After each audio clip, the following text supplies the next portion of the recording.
रही बात चोटी काटने की, गलत है। किसी के भी साथ दुर्व्यवहार नहीं करना चाहिए। एक गांव में घटना घटी और उसमें बड़े बड़े देश के बड़े नामचीन नेता आकर बयान दे रहे हैं और वो जातियों के विरोध में बयान दे रहे हैं।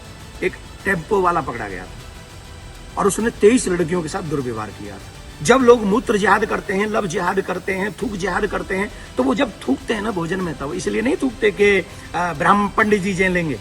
उसमें सब आते हैं, कई बड़े बड़े नेता हैं, जाति के नाम पे कूद पड़े बस। इटावा में यादव कथावाचक की चोटी काटने की घटना ने धार्मिक भावनाओं को झकझोर कर रख दिया है। इस मामले में सियासत भी जोर पकड़ रही है। विपक्ष के नेताओं के साथ साथ संत समाज की कड़ी प्रतिक्रिया सामने आ रही है। प्रसिद्ध कथावाचक देवकी नंदन महाराज से जब इस पूरी घटना पर सवाल पूछा गया तो उन्होंने क्या कहा, सुनिए।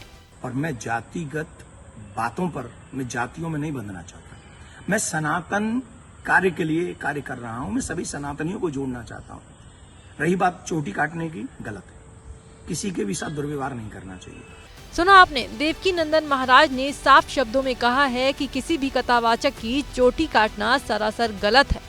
उन्होंने इस कृत्य को अपमान करार देते हुए आगे ये बताया कि हमारे समाज में कितने ऐसे लोग हैं जो ब्राह्मण नहीं हैं, फिर भी कथा करते हैं। यहाँ तक कि मुसलमान तक राम कथा करते हैं। क्यों नहीं कर सकता भाई? कथा प्रवचन कहीं भी करे। हम अपने बच्चों को कहानियां सुनाते, कथा सुनाते हैं, क्या बुराई है?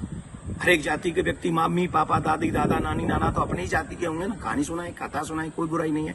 अनुष्ठान को अनुष्ठान रहने दीजिए। सत्संग, प्रवचन, रामायण इत्यादि हम सब करें, कौन रोकने वाला है? और कितने ऐसे लोग हैं जो ब्राह्मण नहीं है, वो भी कथा कर रहे हैं। हमारे यहाँ तो मुस्लिम भी राम कथा करके गए हैं और हमने उनको स्वीकार किया। रसखान को हमने स्वीकार किया है। इस मौके पर देवकी नंदन महाराज ने इस घटना के बहाने राजनीति चमकाने वालों को जमकर सुनाया। उनसे तीखे सवाल पूछते हुए कड़ी नसीहत दे दी। मैंने तो देखा कि एक गांव में घटना घटी और उसमें बड़े बड़े देश के बड़े नामचीन नेता आकर बयान दे रहे हैं और वो जातियों के विरोध में बयान दे रहे हैं और वो वही काम कर रहे हैं जो अंग्रेजों ने किया था। मैं ये जानना चाहूंगा, अभी आप लोगों ने भी सुना होगा, मथुरा में एक कांड हुआ था। एक टेम्पो वाला पकड़ा गया था और उसने 23 लड़कियों के साथ दुर्व्यवहार किया था। उनकी वीडियो, उनकी पिक्चर्स और उनके सब है और वो हट जाति के थे। वो बच्चियां जो थी वो हट जाति की थी। तब कहां चले गए ये सारे मर्द? क्या एक पुरुष का मान सम्मान स्त्री के मान सम्मान से ज्यादा है? हम स्त्री के मान सम्मान के लिए क्यों नहीं खड़े हुए? इसका मतलब ये नहीं मैं कह रहा हूं कि पुरुष का अपमान हो जाए तो हो जाए। अपमान किसी का नहीं होना चाहिए। कई बड़े बड़े नेता हैं, जाति के नाम पे कूद पड़े बस। चुनाव की सभाओं में बोल रहे हैं, चुनाव के एक कथा, अरे तुम्हारा इस नाम पे वोट लोगे?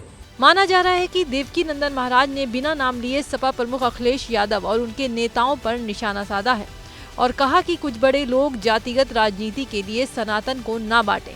उन्होंने सवाल किया कि जब कुछ दिन पहले एक मुस्लिम टेम्पो वाले से 23 लड़कियों को अपने जाल में फंसाने और उनके साथ गलत काम करने का मामला सामने आया था, तब ऐसे बड़े लोग क्यों चुप थे?